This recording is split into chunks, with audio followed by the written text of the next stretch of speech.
दंडोत प्रणाम. जीव व देवता सापेक्ष आहे.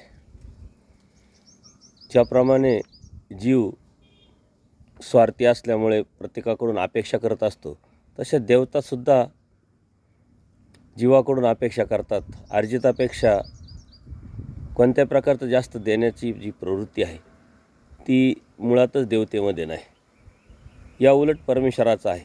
आपण अर्जन नाही केलं ते सुद्धा अनार्जित ते परमेश्वर देत असतात. त्याचप्रमाणे जे जमवलेलं आहे, जे मिळवलेलं आहे, जे अर्जन केलेलं आहे ते सुद्धा देवता मात्र पूर्ण देत नाही. दुःख पूर्णपणे भोगवतात आणि सुख मात्र गायी जशी पानात चोरते त्याप्रमाणे सुखाच्या बाबतीत हात आखडता घेतात. म्हणून देवता ह्या ज्या आहे अर्जितापेक्षा देऊ शकत नाही. जे आहे आपण मिळवलेलं तेही पूर्ण देऊ शकत नाही. आणि म्हणून जीव आणि देवता ह्या बाबतीत मात्र साम्यता आपल्याला दिसते. म्हणून जीवानी परमेश्वराची भक्ती करून अनार्जित दात्याला जर शरण गेलं तर आपण जे अर्जन केलेलं नाही आहे, परमेश्वराचं ज्ञान असेल, प्रेम असेल, शास्त्र असेल,